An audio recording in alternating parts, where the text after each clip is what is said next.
Welcome to Open Pike Night, the Strange New Worlds podcast where your calls are the prime directive.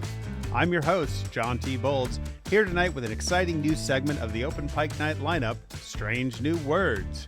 Your hosts will be speaking with some of the writers of Strange New Worlds Season 3 to give you a little extra insight in addition to our regular season coverage. But first, let me introduce my co-hosts, the man who planned for every zombie outbreak except the one where film and TV figurines came to life, Cameron Harrison. That's right. Those Old Scientists was great, but Dollman versus Demonic Toys is the greatest crossover of cinematic history. That's for you full moon kids out there. And our co-host, Jesse Bailey, couldn't be here with us tonight, but he wants it stated for the record that Ortegas did nothing wrong. Jesse Bailey couldn't join us, but we would like to welcome for his record-setting 4th appearance on the Open Pike Night stage, a writer who brought us Ghosts of Illyria, Lift Us Where Suffering Cannot Reach, Those Old Scientists, Subspace Rhapsody, and now Shuttle to Kenfori, Mr. Bill Wolkoff. Welcome back, Bill. Hi, thank you. Excited to be back. Yeah, thanks for being here, man. It's been a minute.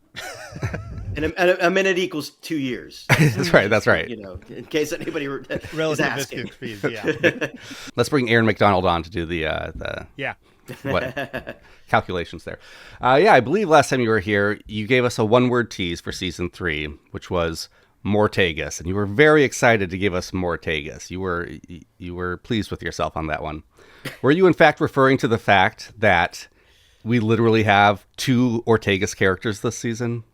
Was that a little wordplay on your part, Bill? I know her brother doesn't show up in this episode, so we're going back a little bit.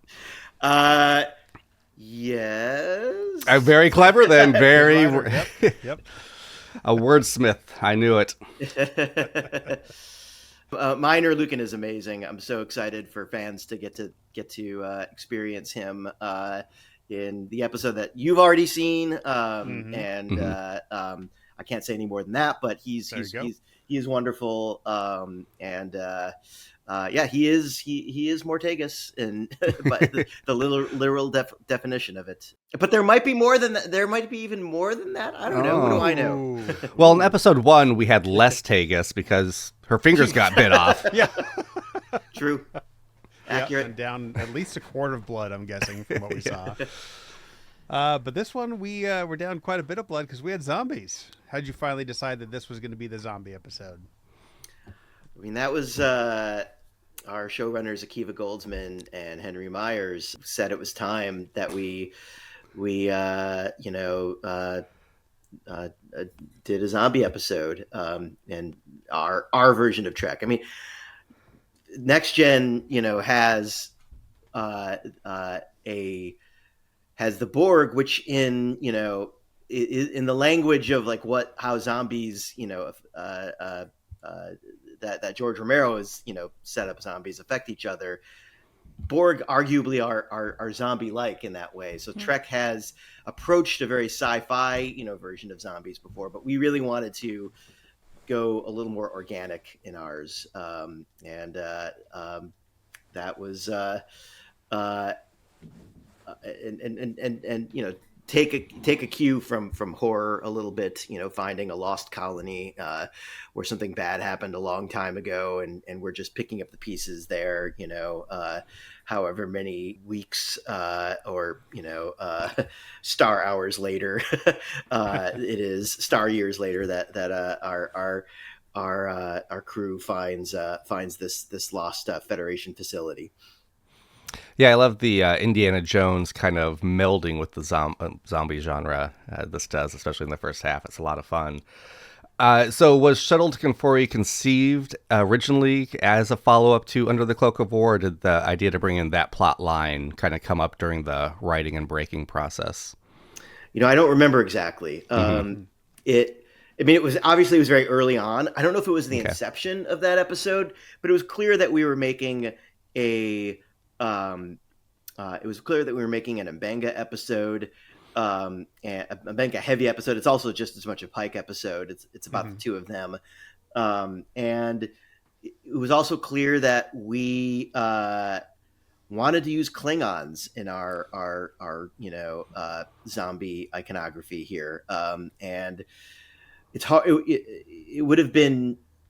It just felt natural then. It would have been disingenuous to not follow up under the cloak of war if we have an Mbenga heavy episode that is also a Klingon episode after what we've just seen. So it felt like the time to follow that up. That makes sense. Okay. Yeah. You talked about George Romero zombies. I mean, what were the discussions in the writers' room like about all the different types of zombies you could use, which tropes you were going to use, which movies you were going to model after? Like, but yeah, I just would have loved to have been a fly on the wall. Can you take us into those discussions? Sure. I mean, I bring up Romero because our zombies are decayed to a certain degree. So, and that that's very different than the Borg. And I want to say this with all it's such a heavy thing to it's such a big thing to bring up the Borg, and I say this with so much respect. I love what they did in the the Next Gen defined a new era of Star Trek by bringing them in. So like we wanted our approach to be very separate from that and respect everything that they had done with zombies there. So that was why we went for a more the base, like the starting was like, okay, these were once Federation scientists. These were once Klingons that years and years had passed, and we knew that we would see them be decayed. But because it's Star Trek, we did want it to be rooted somewhat in science, and that was why we made them plant based and used a moss that replicates itself in order to spread and proliferate. As not mushrooms, moss. Haters, moss. I know. The Last of Us does it so well, with based on very what we know with cordyceps. So we wanted it to be distinct from that. Obviously, there's a little bit of we're playing in the same organic garden, but with moss, but we did want it to have come from our own distinct angle, and that's why it came from what the scientists were doing down there, how they were handling the Chimera blossom, and whereas the Last of Us, it's impossible not to bring up Last of Us, a show I love deeply, and a game that is amazing that we've all played in many of us have played in our writers' room, at least those of us that play video games. And cordyceps, obviously, for those who aren't familiar with Last of Us, cordyceps is a real phenomenon. The fungus does create essentially zombies in nature, but it doesn't come from human intervention or human scientific endeavors, and our so we thought, okay, if we bring this from a place of they are trying to solve a real problem, hunger on planets, and that's what leads to this, and that intersects with problems of our Klingon war, or essentially our Cold War, intervening on that, where the war comes in and the warring party doesn't have the same consideration for all of the work that the scientists have done, and all of a sudden, boom, you have this massive virus spreading out, infecting everybody. Oh shit, you got zombies everywhere. So that was kind of our approach. Heck yeah. Did the science advisor, if it's still Aaron McDonald, or even if it's not, I guess, offer a lot there with the science of zombies, or did you guys just pull that from The Last of Us? We still have Dr. Aaron. Great, excellent. We also have in season 3 a biologist, Dr. Mohammed Noor, and he was critical and was emailing me, the night before we were shooting scenes to make sure I was, getting certain language right. And then we were on these wild sets that we had, built in Toronto with, dozens of extras, and special effects and pyrotechnics, and the actors having just memorized all of this dense science language, and then me coming in saying changes. Love So it. what, besides Last of Us as an example, what are some of your personal favorite zombie movies? I mean, I got to go with Romero's Dawn of the Dead. It's one of the first horror movies I really remember seeing at a young age inappropriately. I saw it on videotape. I think an Nice. older friend of mine had managed to convince the clerk at our local video store that he was 16 and able to rent it, and he was it was our, I must have been 7 or 8, and I think my friend was 12, but looked, like, had kind of the mustache, like the 12-year-old mustache to possibly pass off as 16. So we had, this, I got to see Dawn of the Dead at a wildly inappropriate age. And it melted my brain. That was my first introduction to any, I saw that before Night of the Living Dead. Oh, wow. And then I've kept watching that movie over the years because it's a horror movie, but it's also a comment on humanity and what we would do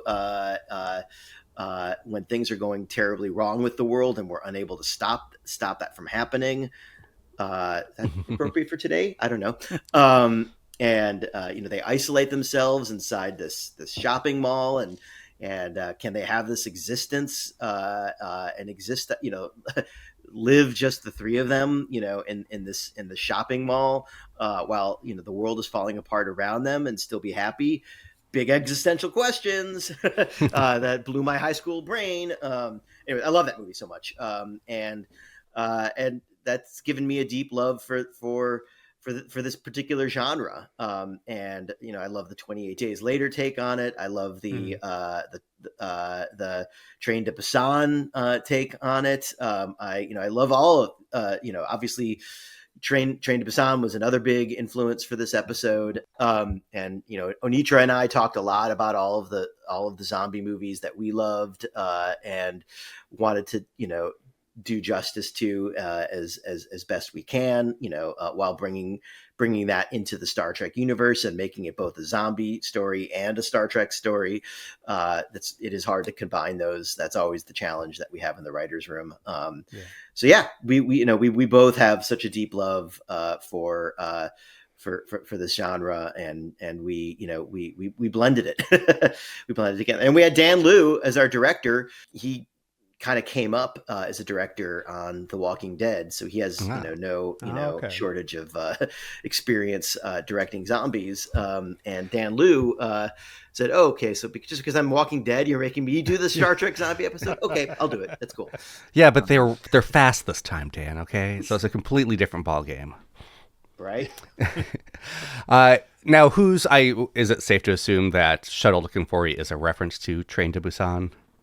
And who came up with the title? It is safe to say that. Yes. We thought that that would be a fun.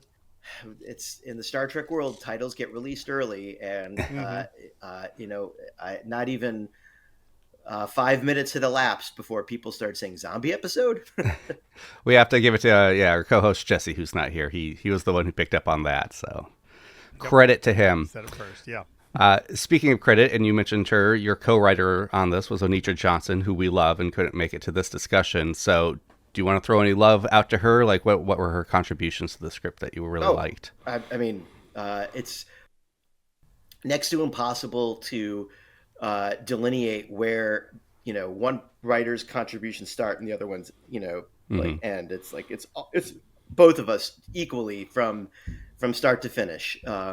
Like every episode, we try to be partners, in writing every episode. Even before that, there's, we have a whole writer's room, obviously, and everybody really does have a piece in every episode, starting from the writer's room. So, Nitra, I'm sorry that she's not here today, but she has such a wild understanding and outlook on horror in a way that I never quite looked at it. So combining her with myself was amazing. And she also, really, if I'm remembering correctly, a lot of the dread of approaching this abandoned facility really came from, I think, probably more came from Anitra than anybody else. And I think that building sense of dread was so key and integral in designing this episode. So kudos to Anitra. I wish we could have done a 90-minute episode and had even more dread. Yeah. 100%.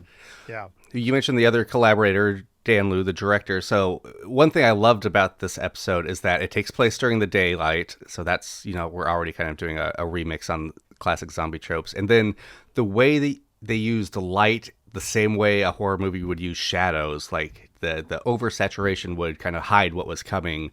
I loved so much. Was that in the script at all, or was that all kind of directorial choices? That's Dan. That's all Dan. Nice. 100% Dan. He really did some amazing, like all of the phaser fights too. Those were all practical. The phaser flashes are done obviously in VFX, but Dan was lighting those in the BG to use those to reveal they're being stalked by creatures in the moss inside this facility. It was amazing. It was so cool being there, seeing the red and blue flashes, and then revealing, slowly revealing the creatures through those flashes. So, I mean, that was all the genius mind of Dan Liu. Mm-hmm. Excellent. And season 3, speaking of the creatures, season 3 is really upping the gore and horror elements for Star Trek, for Strange New Worlds especially. Was that a conscious decision when mapping out the season, or just the types of episodes that wound up getting selected? It's just each episode. It's a zombie episode. We wanted to have some, maybe do we have enough gore in this episode? I don't know. I literally cheered when the zombie's head gets crushed near the end. I was like, this is what I wanted for my Star Trek zombie episode, and you delivered. Thank you.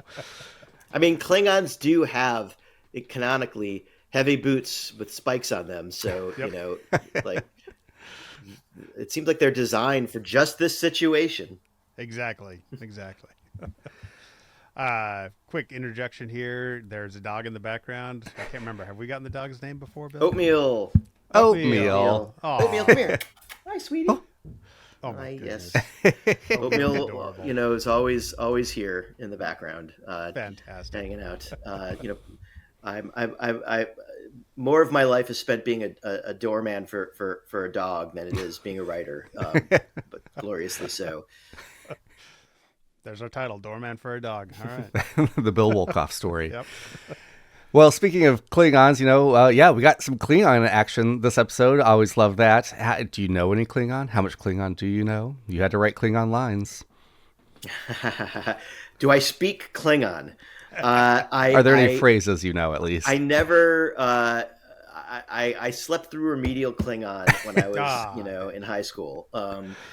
I mean, the big ones, obviously Kapla. I mean, I know enough phrases to, happily we have people on staff who do speak Klingon fluently. So all I have to do is italicize dialogue that is meant to be spoken in Klingon, and our translator translates it. It's magic. Beautiful. It's magic done by an actual human being that works very hard to do it accurately and stay accurate to the language. But for me, it feels like magic. Fantastic. We've been getting some small teases about Mbenga's and Pike's backstory since the pilot. Is there some idea as to what that story actually is, or do you kind of fill it in as needed? Is there an outline somewhere? Well, we filled in some big gaps in this episode, but this was our first chance to really dig into that, and a lot of it is there's Akiva Goldsman wrote the pilot episode for the whole series, and there are things that are in the vaults of Akiva's brain that we try to Inception style break in and use in the episodes. And sometimes we're successful, and he'll read it and be like, "Cool," and sometimes he'll read it and be like, "What the hell are you doing? This is not what happened between And I guess then we didn't quite break into that that door when we were incepting in there. So we get a lot of help from him to make sure that what's in his brain matches up with where we're going. And sometimes we'll surprise him with stuff, and sometimes he'll be like, "Oh, I didn't think about that," and Henry is he's so genius at balancing this tone that is real and grounded, but is not grim and glib. And I think when you're getting into backstory, that's all. We do have very different tones for very different episodes, and this is obviously a more serious episode, but there are still very human moments that come out like in ways where our characters never take themselves too seriously, and they're just not the types of human beings that do that, and thankfully so. So I credit both of them, and that really helps us get out the M'Benga and Pike backstory. And then we've got two amazing actors, Anson Mount and Babs Lucen-Moken, who make everything so real to the point where it feels like we never wrote it in the first place, because they're both brilliant at being able to internalize it and make it work. So it's long-winded answer of how we got that got to that backstory. Babs's laugh is amazing. If you guys can just Yes. write M'Benga laughing into more scripts, we'd all thank you for it. All right, I'm gonna get on that. Also, speaking of not taking themselves too seriously, I'm always a sucker for maybe they don't know we're here. They blow up the shuttle. They know we're here moment. Yeah. So Yep. laughed out loud at that one too. So going back to the Mortagus of it all, the other kind of big subplot we haven't touched too much on here, of course, is what's happening with her up on the Enterprise. What's it like when you're kind of taking a beloved character and, maybe giving them a bit of a heel turn a little bit? Like, is that rough to do? Is it fun to do as a writer? It just felt real for her, and where she is, like after what she's gone through in the season 3 premiere, and the scars the PTSD that she already has from having been in the Klingon War, which we haven't fully gotten into yet. So it felt very natural, that in this case, like, she would get orders that she would bristle against, and she's bearing some scars, and who's right in this situation. It is a little fuzzy, so it's not totally cut and dry. So I don't know if I would call it a heel turn so much as, she did disobey orders.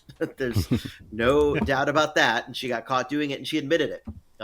She didn't. When she was confronted, she didn't doesn't hide it. I felt like that scene was handled really well.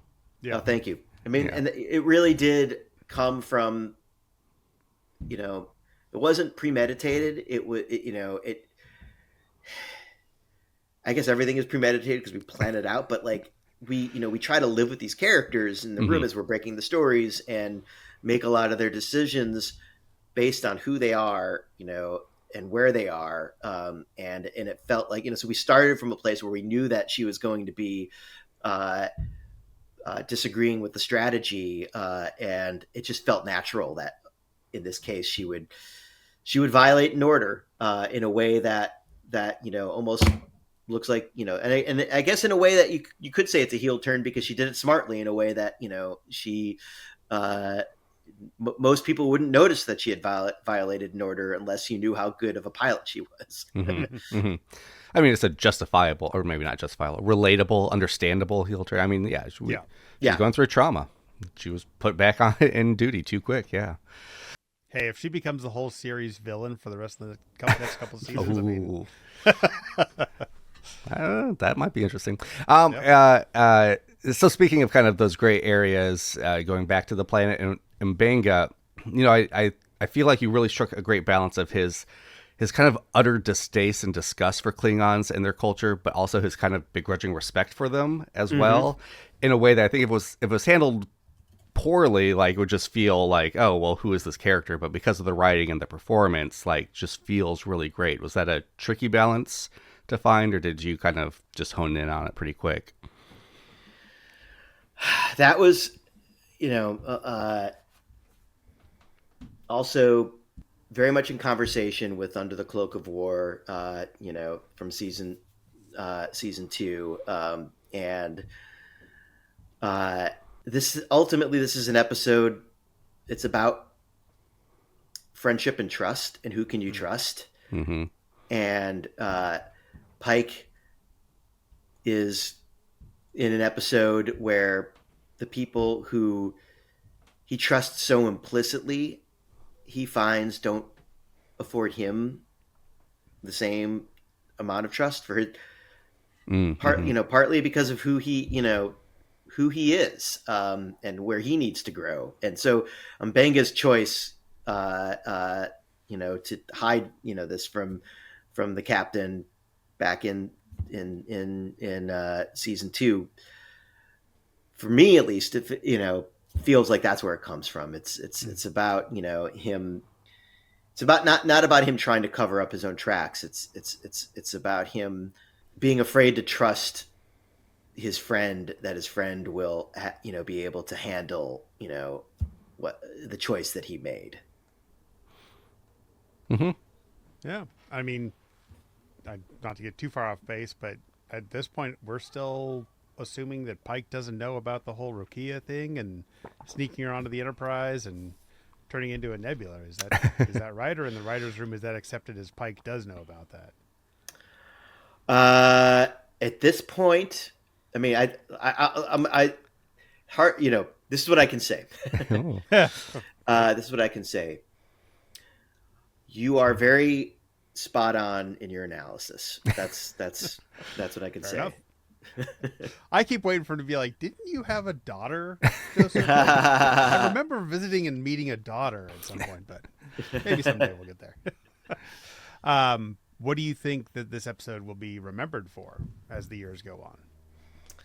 I hope this episode is remembered for the deepening friendship between and complicated friendship between Pike and Mbanga, and the amazing performance of Babs when he's confronted by Bytha on the roof. Also, shout out to Christine Horn, who played who plays Bytha Ra, and it's also it's the story of a scarred war veteran, and it continues that story, and we're able to finish that story in a this part of the story, his part of the story, I would say, is about a scarred war veteran, and we're able to finish that story from a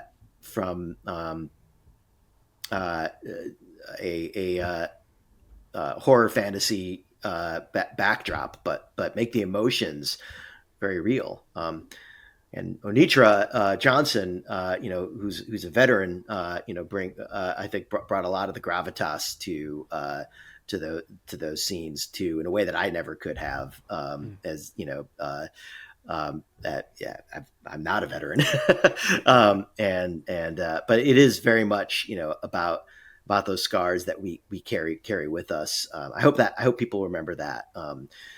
Babs really brought such emotion to the knife fight at the end with Christine Horn, and that's that to me is the stuff that has stuck with me, to this day, beyond several years that have elapsed since we made that episode. Yeah. Excellent. And the episode ends with a series of hard conversations. How did you approach those so the scenes they were in didn't feel like the same scene following the same scene? It's the same thing again and again. It's 3 hard conversations, but they're different ones. Yeah. It was. We set up some messy stuff, and not all of it gets resolved. I don't think any of it gets resolved. Really, it's all It's hopefully it's if we did our jobs right, it's resolved in a way that's satisfying to this episode, but points to this. These emotional stories are not over. Ortegas is not done with her own PTSD. Mbenga and Pike have come to an agreement, but it's going to change their dynamic with each other, and we're not sure how. And things with Pike and Battelle are messy, but better, but still very messy at the end. So you're saying 2 weeks of being grounded, Ortegas isn't going to come back and be like, what, trauma over. There's more to come, you're saying. No TNG style healing there. Yeah. We see Ortegas disobey a direct order because she believes her experience gives her more insight into the situation than Una's does. Have you ever had to pull an Ortegas during production? Have you ever had to go rogue? Never.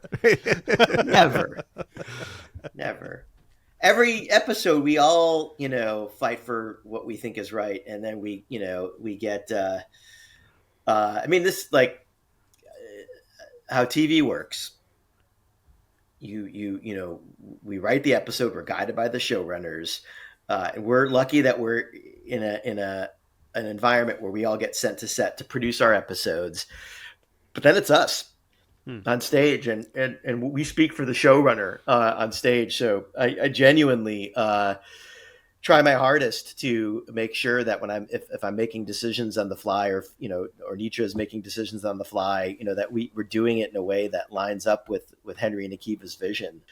So in those instances, have I ever pulled an Ortegas and done something that that they would disagree with? I don't think I've done it. I don't think I have. Not consciously. Maybe, but the other thing that you can do is we can bend reality a little bit and say, let's get an alt just to have it. Just to have it. I've definitely done that. And they're like, great, thanks for that alt. We're never going to use it. Has it or ever sometimes worked? They do. I was going, yeah, that's good. My kind of variation on that question was that the final Una Ortega scene felt very like being sent to the principal's office in a very real way, and just wondering who in the writer's room was the kid who got sent to the principal's office a lot. I definitely was when I was a kid. But yes, you're absolutely right. I think it's just a very relatable thing. And that you've hit it right on the head. That's exactly the feeling that we wanted it to have, is being sent to the principal's office. It worked very well. So Pike and Mbenga referenced Jesse wrote this, I'm going to try to pronounce it, the Vidalans, who are from the animated series. There's also talk of the new bartender who was also from the animated series. We're wondering, who's the animated series fan in the writer's room? We all are. Yeah? We all are. The animated series is underrated. It's great. Yeah. It had limitations for its time, but they told great stories. Yes, they reused animation over and over again, and a lot of the facial animation is the same animation from episode to episode. But they made these amazing backgrounds and amazing creatures that they couldn't really do in TOS. That is fair game. That is canon. That is, the fourth season and fourth and a half season of TOS. So we if there's stuff that we can use there, we'll use it. Vidal and Cigar Party with Pike and Mbenga. Imagine that in your heads. I gotta go watch that episode now so I can. Yeah. And speaking of, the corners they had to cut with the animation, Star Trek is famous for reusing sets.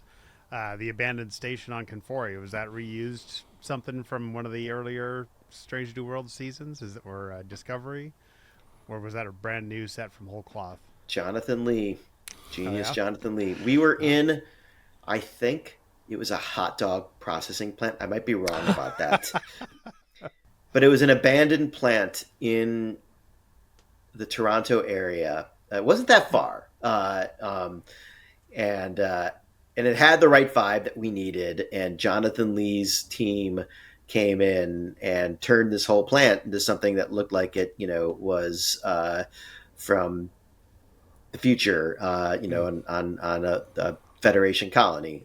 So hats off to him. And then it all came down. And then a crew member found an ancient hot dog and ate it and started acting funny and started biting people. It was in the middle of winter. It was very cold. Oh, We were all very cold in there. There were dozens and dozens of extras going to zombie school, before setups, to make sure they knew how to be zombies. There was a lot going on in that episode. that location was here gloriously for the 4 or 5 days we were probably 4 days. I don't remember exactly how many days. I think we were there for 4 days, and then boom. It's an old hot so dog quick. factory again. Gone. So quick. Yeah. I did want to ask about the extras because, man, I can't imagine a bigger dream come true than getting to play a zombie in Star Trek. Right.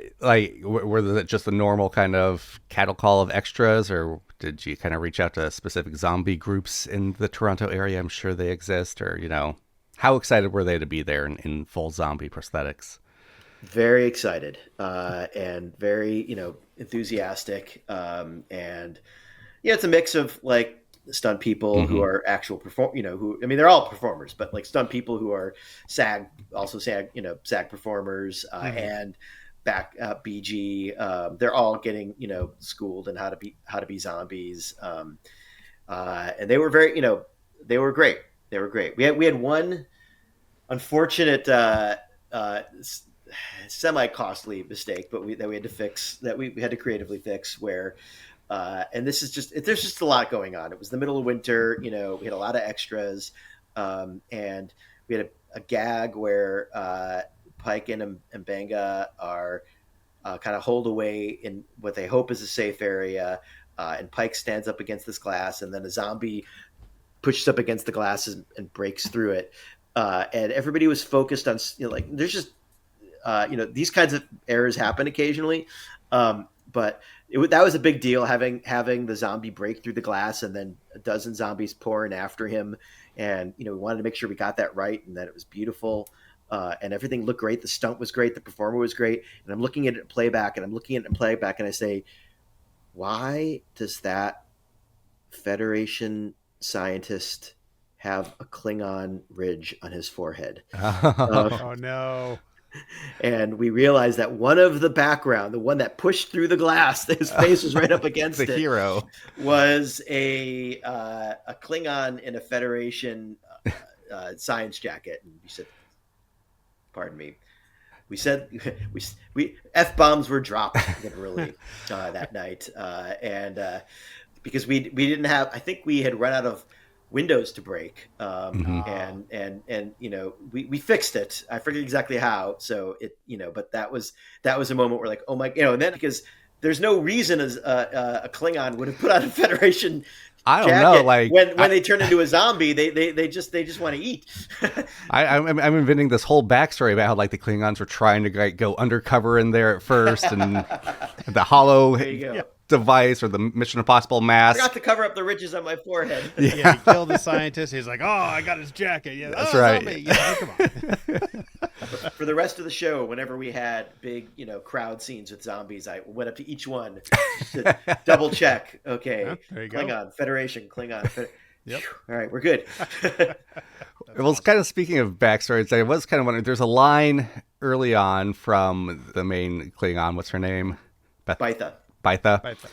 Where she's like, yeah, they say whoever goes up there never comes back. And it kind of, like, that one line kind of filled in this whole backstory of how the Klingons might use this place as a proving ground, sort of. Am I completely inventing that, or was that something in your guys' head? No, that's this is disputed space. Neither are supposed to be here, but obviously sometimes Klingons are coming down here. So I just love that. Send like your teenage Klingon down there. If you can make it, bring honor to the family. So Davey coined Wolkite. How does it feel to be an alloy in Star Trek officially? it's such an honor. Is it? And what's the story? Was Kenfori an existing planet, or was it invented for this episode? That's a crumb. I'm sure you can. Have you not picked? I'm imagining you picked up the crumb, but maybe you didn't. Maybe I didn't. I mean, let's say I didn't. All right. I mean, I won't be annoying about it. I mean, I've already said that Dawn of the Dead was my first, big zombie movie, and I loved more than anything. And Onitra and I were trading titles back and forth and trying to figure out what the planet was called. Kenfori, the great actor Kenfori, who is one of the stars of Romero's Dawn of the Dead. When you slap his name together, it makes a great planet name. It does. Right. Oh yeah, I didn't catch that. Good call. Nice. Fantastic. Man. So that was part of the crumbs for the 10 people who out there who will get that. We just like that was the case. Like, okay, we're gonna put some breadcrumbs in here and see if they figure out that this is a zombie episode based on the title, and nice. That was part of it. So okay, all right. That's where and Kenfori, if you are out there, there's no reason you would ever be listening, or maybe Kenfori is one of your big. I shouldn't say that. This is an amazing podcast. Kenfori, if you happen to be listening, I am both Anitra and I. And Davey Perez, we talked about him, one of our EPs. We are massive fans of yours. So you've inspired us. Well, actually, Ken, come on in. Oh, that's not how that works. If it was Shuttle to Savini, I probably would have caught it. I would have caught it, but probably too on the nose there. So Kenfori's good. Kenfori's That's great. another good one. We know it's early, but season 4 is currently filming, I believe. Are they still filming? Yeah. We're still shooting it. Can you give us a one-word tease for season 4? I know we're just getting into 3, but it's never too soon to, as Marvel has taught us, to start thinking about what's next. This is me thinking. A one-word tease for season 4. All right. Wow, this is a good one. I'll take this. I'm just gonna say, I was tempted to say Fortagus, but that would just be me being silly. I'm gonna say hour. H-O-U-R? H-O-U-R. Oh, okay. Ooh. I like that. Got it. And sorry, going back, I forgot one question about this episode. Any deleted scenes? Or anything that got left off that will be fun to talk about? Did we delete anything in this episode? There's a moment where Pike is like, they talk about which way they should have gone in a way that kind of felt like it might have been calling back to something that got cut out. Oh yeah, I think for time we did. There was a little more. We did have a little bit more hunting through the tunnels. So I wished we had. I wish we had a little more time to really build that out a little more. That we had some more mood there. Good call. I watch a lot of movies. When we originally wrote the knife fight, we had the Mbenga and Baitha are holding the strap of leather from her dad's cloak that's stained in his blood. And then that's binding them as they fight each other. Kind of inspired by a Walter Hill Western. We originally they were biting down on it with their teeth. Oh, okay. Wow. And fighting that way. And we did not have the time to do that properly without, we felt like it added a little more danger. Like, oh God, like it makes it even more visceral. But just in the reality of our schedule, like we didn't have time to do it safely. And we might have pulled out Babs and Christine's teeth, and that is never worth it. No. I do kind of like how they just had to wrap it. Like I was expecting them to tie it, but it's Klingon honor, so they just expect you to be honorable and grip it and not let go. Yeah, yeah, that's exactly. Anyway, so that I in my head, we still have we had the time to really have them bite down on it as they're fighting each other, but anyways, I think this one worked beautifully too, and they both did such an amazing job on the knife fight. For sure. Fantastic. Well, we don't ask for jokes on these episodes, but we do ask, do you have a favorite line from this episode? I am going to go with one that you won't expect, and that's overload the charging coil. And I'm going to tell you why. Okay. As we were writing this episode, we were trying to come up with a way for, Pike and Mbenga have one phaser, working phaser, and a horde of zombies is coming at them. And what are they going to do?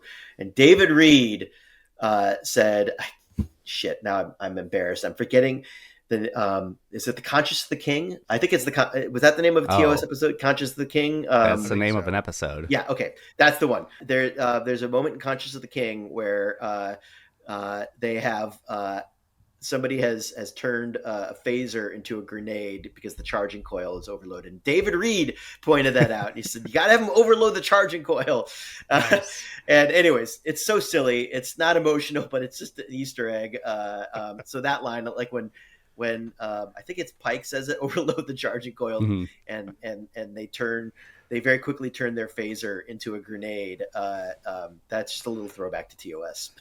So I think it's Mbenga says it to Pike, which is great for his character as the rogue warrior. Oh, he did this. He's done this before. He's done this before. But no, I picked up on that because I think that happens a couple times in TNG too. Anyway, it was a way where I was like, oh, this fits into the universe. This happens sometimes. Yep. Great. Yeah, I'm here for it. Yeah. Well, fantastic. Bill, thank you very much for joining us on Strange New Words for episode 3, Shuttle to Kenfori. Thank you for having me. Yeah, we love talking to you. We would love to have you back every time we get to see you. And we can't wait to talk to you again about your future endeavors with Strange New Worlds. Well, I'll have you back for whichever episode you wrote in the second half of the season. Can you tell which one is yours? I can't yet. That's all right. But we'll figure it out. There's more to come. There's more to come. We'll hear from you. Yes, well, thank you all so much. Tune in Tuesday to hear our callers call in about this episode and let's go deeper into it. But thanks for the inside scoop, Bill. Let me say that without almost saying Davey. Thanks for the inside scoop, Bill. We look a lot alike. I just finished editing our episode with him. We do. We're both bald, both have beards, both have glasses. There you go. That's why I wear a tie, to make sure that that's the only way. Me and Davey. Well, now I have to keep it me almost saying that. Yeah.